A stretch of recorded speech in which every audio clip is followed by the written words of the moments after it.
Assalamualaikum warahmatullahi wabarakatuh.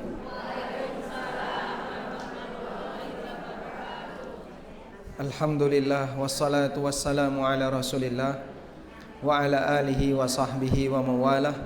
Wa ashhadu an la ilaha illallah wahdahu la syarikalah wa ashhadu anna Muhammadan abduhu wa rasuluh sallallahu alaihi wa ala alihi wa sahbihi wa man tabi'al huda ila yaumil qiyamah.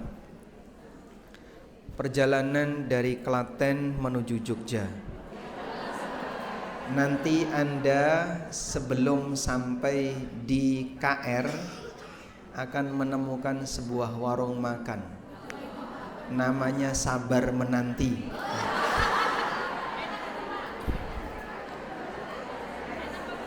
Jadi kalau memang belum dapat jadwal ya, maka kita harus sabar menanti. Karena kajian kalau Jumat pagi itu resiko dengan tabrakan waktu safar. Sehingga mohon maaf kalau panitia Samara ternyata sering nggak dapat jadwal, sebab seringnya kalau sudah Jumat pagi itu berangkat safar. Baik, Anda tahu judul kajiannya pagi ini? Apa? Lomba wakaf. Kebaca nggak di sini ya? Lomba wakaf. Nabi SAW memotivasi kita agar kita bisa memiliki amal yang pahalanya terus mengalir. Dan beliau tunjukkan kepada kita apa saja amal yang pahalanya terus mengalir. Seperti disebutkan dalam hadis dari Abu Hurairah radhiyallahu anhu. Hadis sahih riwayat Muslim. Idza matal insan inqata'a amaluhu illa min thalathin. Apabila manusia itu mati, maka amalnya terputus kecuali 3 amal. Lalu Rasulullah SAW memberikan rincian, illa min sadaqatin jariyatin au ilmin yuntafa'u bihi au waladin salih yad'ulah. Pertama adalah sedekah jariyah, yang kedua ilmu yang bermanfaat, yang ketiga anak yang saleh yang mendoakannya. Apa yang dimaksud dengan sedekah jariyah? Jariyah dari kata jaro yajri yang artinya mengalir. Tajri min tahtihal anhar, itu sifatnya surga. Tajri, mengalir, al anhar, sungai-sungai di bawahnya. Sehingga disebut sebagai amal jariyah karena amal ini pahalanya terus mengalir. Terus mengalir maksudnya gimana, Pak? Walaupun orangnya sudah mati, tapi pahalanya tidak putus. Itulah pahala yang jariyah, yang terus mengalir.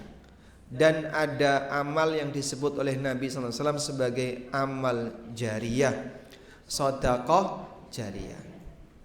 Berarti ada dong, Pak, maksiat yang dosanya terus mengalir. Ada.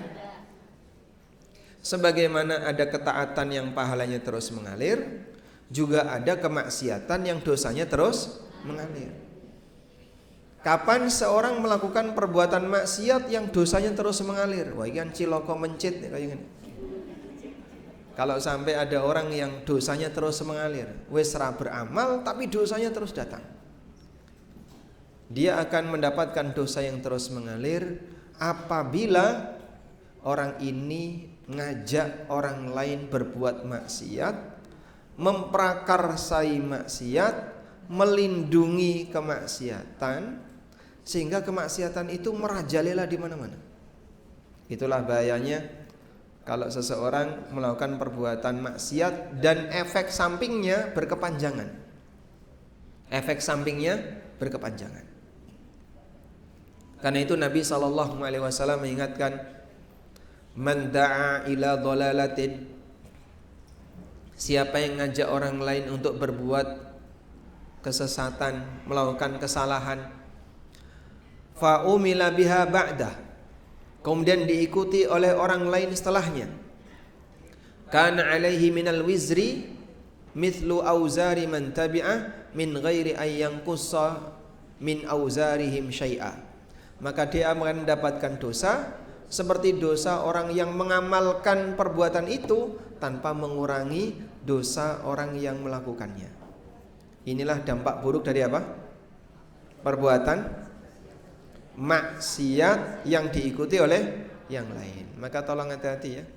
Ibu-ibu misalnya ngajari hal buruk kepada anaknya, lalu anaknya nanti ngikutin, melestarikan terus ke bawah, itu nanti akan jadi maksiat yang dosanya tidak putus. Baik. Nah, yang kita perjuangkan adalah bagaimana kita bisa beramal dengan pahala yang tidak putus, yang disebut dengan sedekah jariyah. Lalu apa yang dimaksud dengan sedekah jariyah? Catat ya. Sedekah jariyah menurut keterangan para ulama maknanya adalah wakaf. Sedekah jariyah menurut keterangan para ulama maknanya adalah wakaf. Dah? Sehingga disebut sebagai sedekah jariyah jika bentuknya wakaf. Sebagaimana keterangan An-Nawawi, sebagaimana keterangan Ar-Rafi'i, dan demikian pula para ulama yang lain, mereka memahami sedekah jariyah dengan pengertian wakaf. Karena selain wakaf bukan sedekah jariyah. Baik, nanti kita akan bahas kok bisa Pak selain wakaf bukan sedekah jariyah. Terlebih dahulu kita akan ceritakan motivasi untuk bisa wakaf. Dulu para sahabat, mereka adalah sekelompok masyarakat yang rajin berwakaf.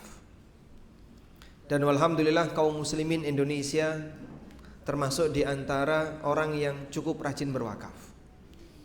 Makanya Indonesia ini dikenal sebagai negara paling dermawan.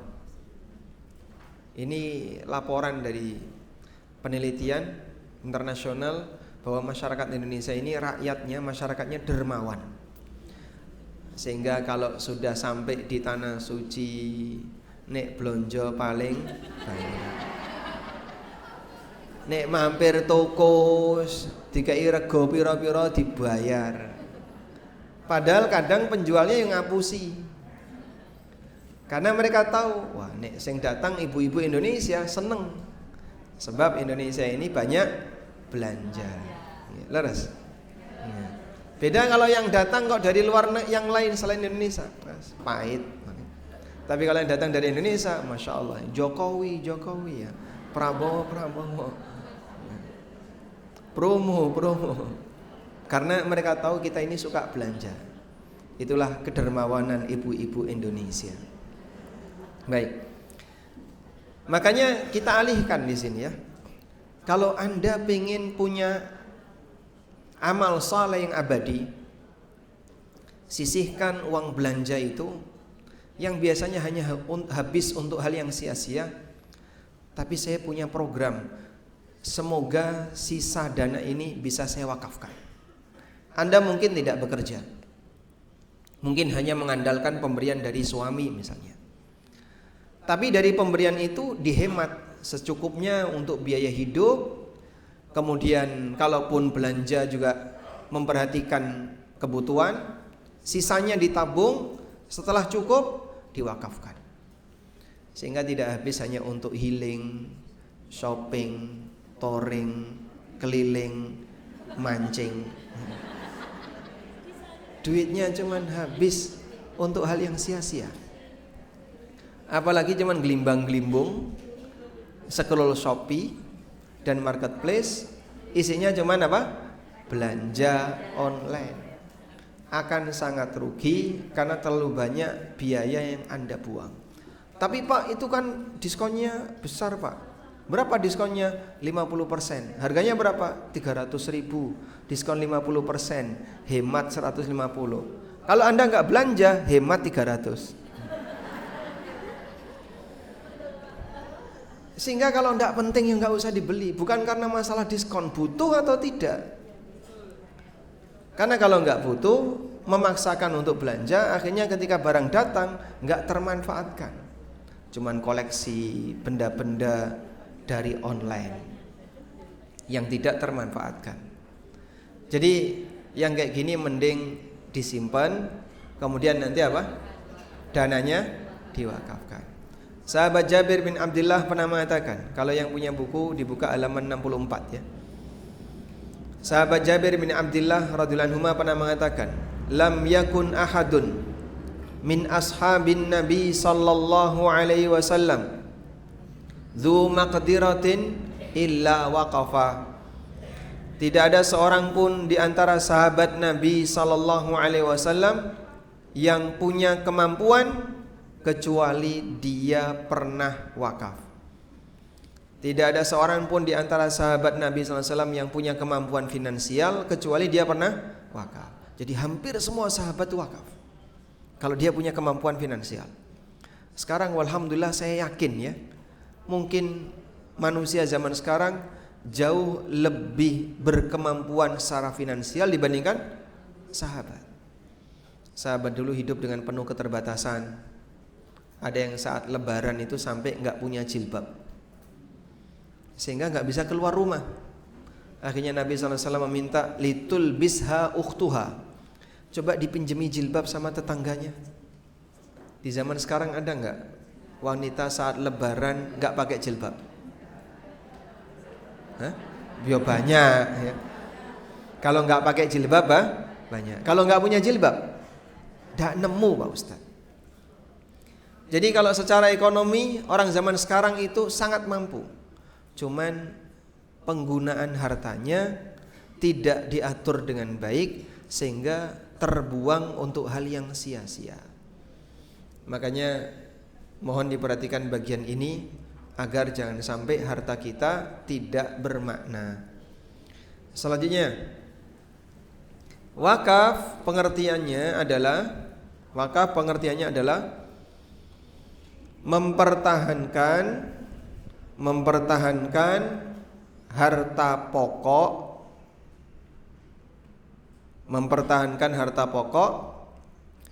sementara hasilnya disedekahkan. Disedekahkan. Jadi dia tidak habis ketika disedekahkan karena harta pokoknya masih bertahan. Tidak habis ketika disedekahkan karena apa? Harta pokoknya masih bertahan. Udah? Nah, dalil tentang disyariatkannya wakaf ada banyak sekali.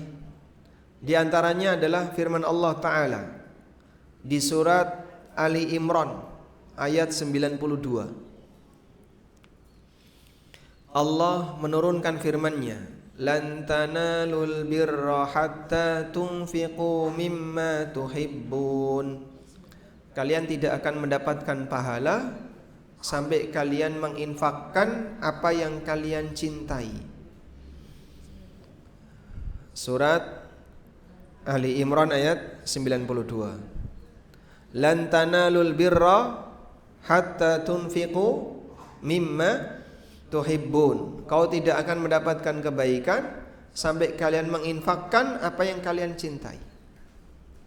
Jadi standar infak itu adalah harta yang dicintai oleh siapa?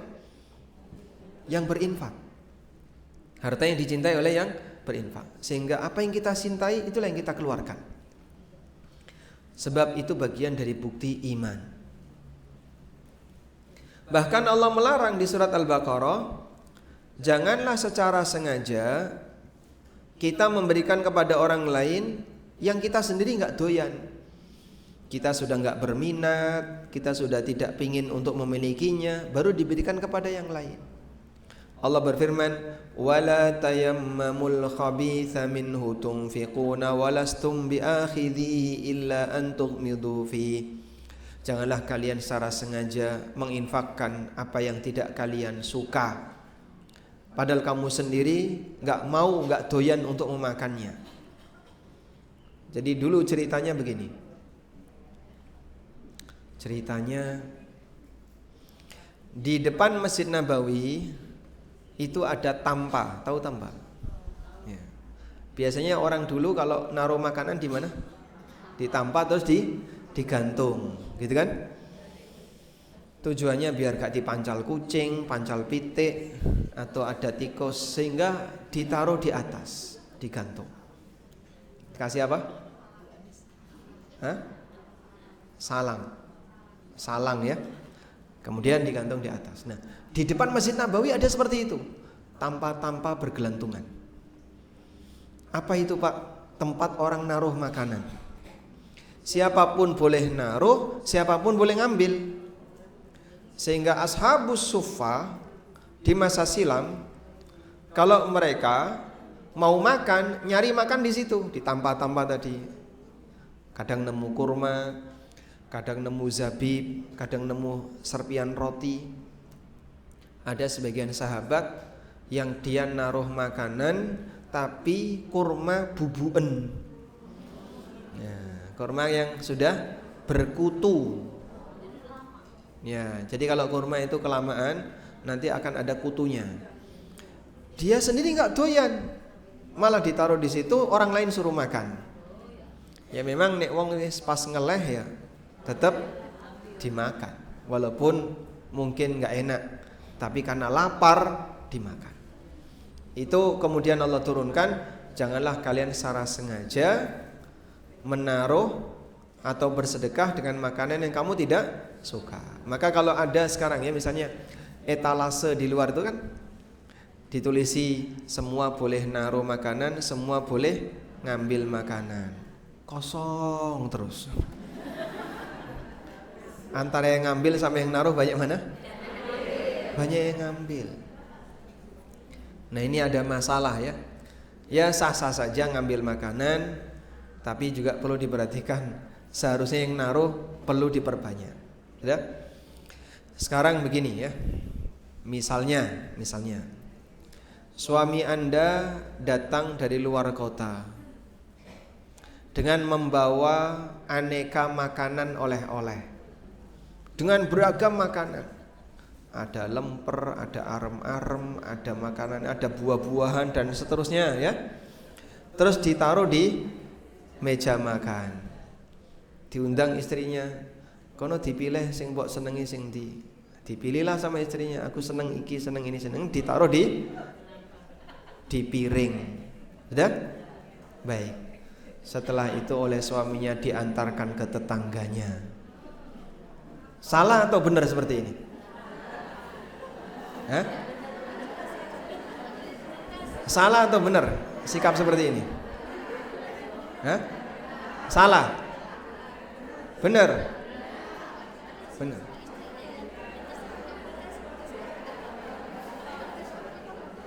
Benar ya? Benar. Kenapa?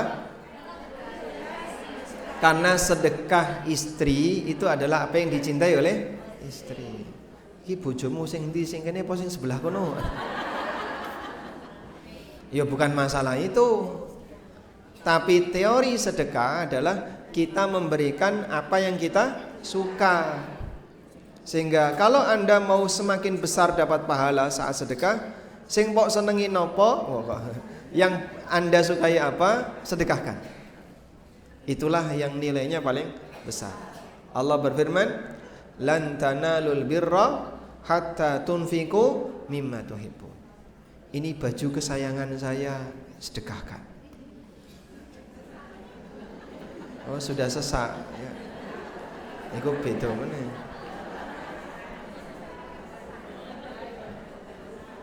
Begitu disedekahkan, sesak hatinya. Sesak badannya, ini tambah sesak hatinya. Tapi secara prinsip kita diajarkan kalau mau berinfak caranya seperti itu. Sedekahkanlah apa yang kamu sukai. Sebab itu cara berinfak yang diajarkan oleh Allah dalam Al-Quran. Nah di sini ada riwayat. Tersebutlah seorang sahabat namanya Abu Talha. Abu Talha ini memiliki kebun yang bagus, subur. Di dalam kebun itu ada sumur, namanya Bi'ruha. sumur Ha. Sumur itu namanya sumur Ha. Sumur ini sekarang berada di dalam Masjid Nabawi dan masih ada. Masih ada di dalam masjid, sumurnya ditutup ya. Terus ditutup pakai karpet. Kemarin sempat bludak airnya, terus banjir. Nah, banjir ternyata sumbernya dari Bi'ruha yang airnya bludak. Kebun ini di dalamnya ada sumur dan Nabi SAW sering minum air sumur ini. Dekat sekali dengan Masjid Nabawi. Begitu turun ayat ini, Abu Talha langsung mendatangi Rasulullah SAW dan mengatakan, ya Rasulullah, Allah telah berfirman, lan tanalul birra hatta tunfiqu mimma tuhibbun. Engkau tidak akan mendapatkan kebaikan sampai menginfakkan apa yang kau cintai. Wa inna ahabba amwali ilayya bayruha. Dan harta yang paling aku cintai adalah kebun Bayruha. Wa innaha sadaqatun lillah. Aku sedekahkan untuk Allah. Masya Allah. Jadi sahabat begitu turun ayat langsung direspon. Dan responnya itu pakai amalan. Begitu Allah berfirman, kau tidak akan dapat pahala kecuali mensedekahkan apa yang kau cintai. Langsung dia infakkan kebun dekat dengan masjid subur. Kalau kebun subur tapi jauh di atas gunung, ya orang malas untuk naik. Tapi kalau kebun subur di tengah pemukiman, gampang diakses, harganya jadi mahal. Itulah yang menyebabkan kenapa kebun Bayruha ini harganya mahal. Baik. Singkat cerita, kemudian diterima oleh Nabi SAW. Dan ini salah satu di antara bukti bahwa para sahabat mereka berani melepas apa yang mereka cintai. Datang kota infak di depan Anda, lalu buka dompet. Masya Allah. Ada warna merah, hijau, biru, kuning. Anda pilih yang mana? Anda pilih yang mana? Hah? Anda pilih yang mana? Anda pilih yang merah. Itu yang paling disenangi, sehingga yang dimasukkan yang kuning. Ya kan yang dipilih yang merah, yang tidak dipilih masukkan ke kotak infak. Sehingga orang kalau berinfak 100.000 di masjid rasanya gimana? Besar. Kalau nyekel duit 100.000 masuk mall, maka duit itu ukurannya relatif, tergantung di mana orang melihat. Kalau di masjid 100.000 rasanya besar, kalau di mall 100.000 rasanya kecil. Bisa nggak ini kita ubah? Ya? Jadi ketika di mall metu duit 100.000 itu ringan ya. Tadi jajan apa? Jajan ramen sama apa? Entek piro? 70. Jadi cuman makan 2 porsi 100.000 itu grogi. Baik, karena kita lebih banyak ngapain? Belanja daripada sedekah. Selanjutnya, hadis dari Umar bin Khattab radhiyallahu anhu, bahwa Umar pernah mendapatkan jatah ghanimah berupa tanah di daerah Khaybar. Ghanimah berupa tanah di Khaybar. Lalu beliau mendatangi Nabi SAW minta pertimbangan, kira-kira sebaiknya diapain. Kemudian beliau mengatakan, ya Rasulullah, inni asabtu ardan bi Khaybar, lam usib malan qattu anfasa indi minhu, fama ta'mur bihi. Ya Rasulullah, aku dapat jatah ghanimah tanah di Khaybar. Belum pernah aku mendapatkan harta yang lebih mahal harganya melebihi tanah Khaybar ini. Kira-kira apa yang Anda perintahkan? Kemudian Nabi SAW mengatakan, in syi'ta habasta aslaha wa tasaddaqta biha. Kalau mau ya, kau wakafkan sehingga kebunnya bertahan dan hasilnya disedekahkan. Itulah makna wakaf. Sehingga harta pokoknya bertahan, hasilnya disedekahkan.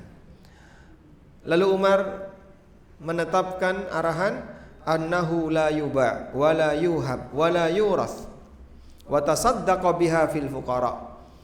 Bahwa kebun ini tidak boleh dijual, tidak boleh dihibahkan, tidak boleh diwariskan, dan disedekahkan hasilnya kepada orang yang tidak mampu. Sesuatu kalau sudah diwakafkan, ini saya wakaf gelas, maka gelas ini tidak boleh dijual, tidak boleh dihibahkan, tidak boleh diwariskan. Bahasa lainnya, tidak boleh jadi kepemilikan pribadi, sehingga ini jadi milik umum. Misalnya untuk masjid, ya nanti untuk masjid. Sudah? Ada juga wakaf sumur Utsman. Sumur Utsman ini tidak jauh dari Masjid Quba. Tidak jauh dari Masjid Quba.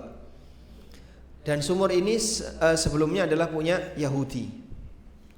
Ini sumur yang airnya paling seger, sehingga banyak masyarakat Madinah kalau ngambil air dia datang ke sumur ini. Mungkin masa kita dulu ya, dulu kan banyak orang ngambil air tuh ke jauh, nganggo napa jerigen, terus pakai sepeda motor. Dan saya waktu kecil masih merasakan itu ya, ngangsu air.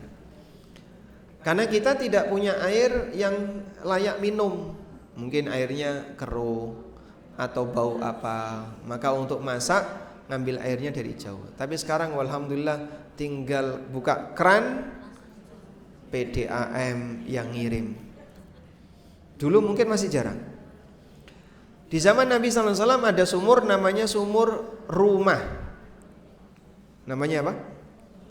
Rumah. Bi'ru rumah, sumur rumah. Sumur rumah ini punya orang Yahudi, tapi karena airnya bagus, banyak kaum muslimin yang ngangsu di situ. Nah, si Yahudi ini menjual, yang ngambil air di sini bayar. Akhirnya Nabi SAW beliau mengumumkan kepada para sahabat, "May yashtari bi'ra rumah, fayaj'alu dalwahu ma'adila'il muslimin." Bi khairin lahu minha fil jannah. Siapa yang membeli sumur rumah lalu dia izinkan kaum muslimin untuk mengambil air darinya, maka dia akan mendapatkan gantinya di surga. Akhirnya Utsman membeli itu. Awalnya si Yahudi ini tidak mau menjual, ini kan sumur yang menguntungkan. Tapi karena desakan Umar dengan penawaran harga yang tinggi, beliau bersedia. Akhirnya Yahudi ini menjual separuh. Ya wis gini aja, sumurku tak jual separuh.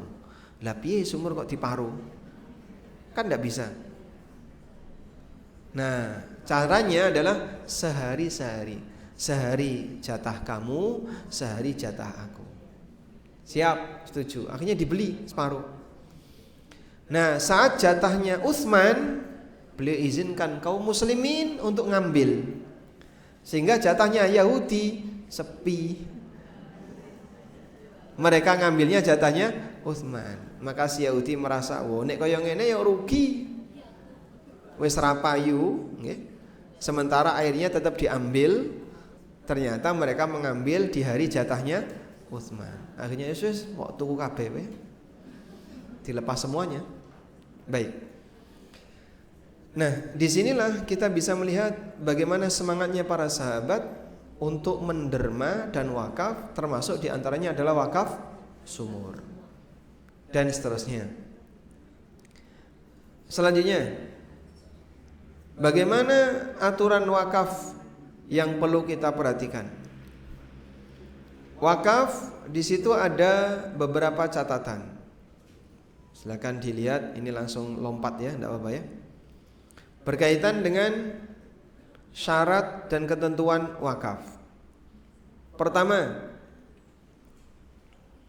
Yang pertama, kalau di buku halaman 85, ketentuan benda yang boleh diwakafkan. Ketentuan benda yang boleh diwakafkan. 1. Objek wakaf harus halal manfaat. Objek wakaf harus apa? halal manfaat. Karena itu objek yang haram manfaat tidak boleh diwakafkan. Contoh, wakaf berhala. Pak Ustadz, saya mau wakaf berhala. Arab di Delendi wakaf berhala. Itu untuk Masjid Al-Hidayah bisa nggak? Berhala kok taruh masjid? Sehingga ini menunjukkan bahasanya benda seperti ini tidak punya manfaat yang halal, sehingga tidak bisa diwakafkan. Ya? Wakaf khamr bisa nggak? Rokok, kenapa? Tidak bisa, tidak punya manfaat yang halal. Yang kedua, wakaf harus bernilai. Objek wakaf harus benda yang bernilai. Benda yang bernilai itu maksudnya gimana, Pak? Ya, dia laku dijual. Tadi misalnya jenengan nyapo ya, ngumpulin uwuh godhong, aku wakaf godhong, tinggo apa wakaf godhong. Nah, yang seperti ini karena tidak punya nilai, maka tidak bisa diwakafkan. Contoh, wakaf akik, boleh nggak wakaf akik? Kenapa nggak bisa? Karena tidak ada manfaatnya. Sebab dia tidak punya nilai. Kalau dulu mungkin mahal, sekarang akik rapayu. Ya. Kalau emas bisa, wakaf emas, maka nanti dijual, terus hasilnya untuk kemaslahatan masjid. Yang ketiga, objek wakaf harus bisa bertahan. Objek wakaf harus bisa bertahan. Yang dimaksud bisa bertahan adalah tidak habis pakai. Maksudnya apa? Tidak habis pakai. Tidak habis pakai itu maksudnya gimana, Pak? Kalau digunakan tidak habis. Contoh ya, wakaf nasi tidak bisa, karena dimakan habis, dibiarkan basi. Wakaf air tidak bisa. Sumur bisa, airnya tidak bisa. Wakaf buah tidak bisa, karena dia habis pakai. Sehingga sekali lagi, wakaf itu hanya berlaku untuk benda yang tidak habis pakai.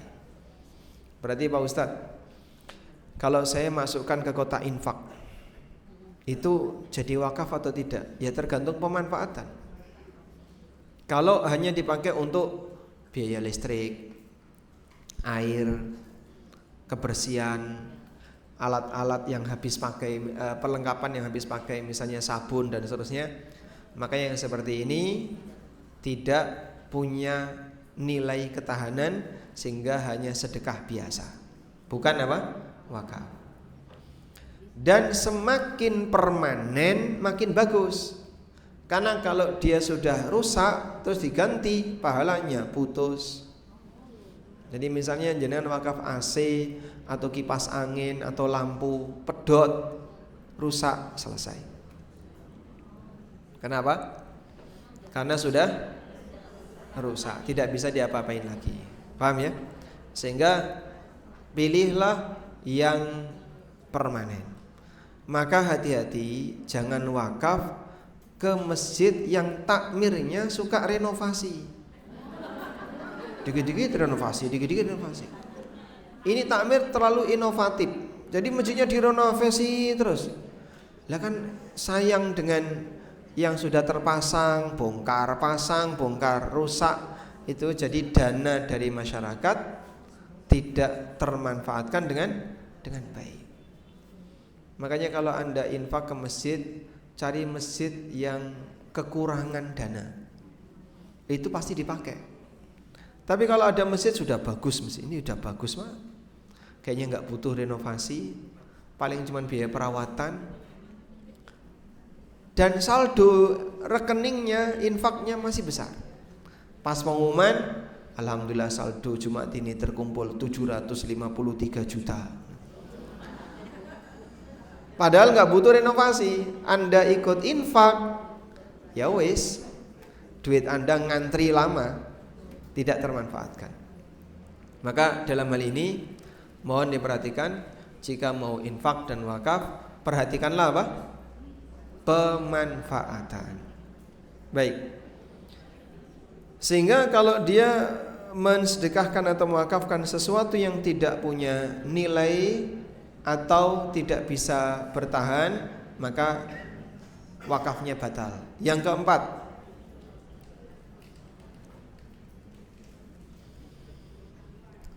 hanya boleh digunakan untuk ketaatan, sehingga tidak boleh wakaf untuk maksiat. Kemarin itu ada ya, masuk berita viral, zaman Menteri Agama yang masuk penjara itu loh Bu. Itu kan dia memberi penghargaan, ada muslimah yang wakaf tanah untuk tempat ibadah non muslim. Ini dia wakaf tanah tapi dipakai untuk tempat ibadah non muslim.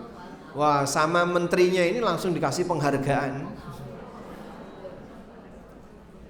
Karena kan menterinya ini berpemahaman liberal. Jadi dia dengan pemahaman liberal itu malah dikasih penghargaan dan diviralkan biar yang lain pada meniru. Wah, ini ngajak ngawur nih kayaknya. Tidak boleh ya. Alhamdulillah, makanya begini ya. Kalau Anda keluar duit, jangan sampai dimanfaatkan untuk acara maksiat. Misalnya, Pak, di kampung saya itu Pak ada acara lalu mau nyewa sound horeg. Wah, itu kan mahal ya. Bisa puluhan juta itu sewa sound horeg. Jadi terus gimana? Iuran sak warga itu ditarik semua, per orang minimal 300.000. Kalau nggak mau ikut iuran, wah nanti dikucilkan sak kampung. Baik, pilih dosa apa dikucilkan? Baik, saya dikucilkan tidak apa-apa Pak. Yang penting tidak dosa. Karena kita tidak boleh ta'awun dalam maksiat. Acara 17-an. Terus datangkan biduan, dangdutan sak kampung. Nah itu jangan nyumbang, karena Anda kalau nyumbang nanti dapat dosanya. Allah berfirman, wala ta'awanu 'alal itsmi wal udwan. Berikutnya, objek wakaf harus sepenuhnya milik wakif. Harus sepenuhnya milik wakif. Sehingga yang masih sengketa ya jangan diwakafkan. Misalnya ini tanah Pak masih sengketa 3 ahli waris. Objek wakaf harus sepenuhnya milik wakif. Wakif itu orang yang wakaf. Ya sepenuhnya milik yang mewakaf ini. Jadi kalau masih sengketa, ini saya punya, tapi ini masih sengketa sama kakak-kakak saya, ya ojo diwakafkan.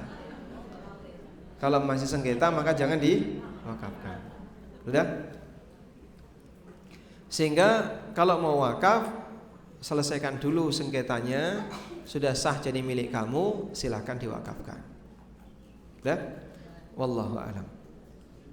Baik, mungkin itu dulu yang bisa kami sampaikan. Semoga apa yang kita bahas ini bermanfaat dan semoga memotivasi untuk mencari amal yang pahalanya terus mengalir. Kita berikan kesempatan bagi, silakan. Waalaikumsalam warahmatullahi wabarakatuh.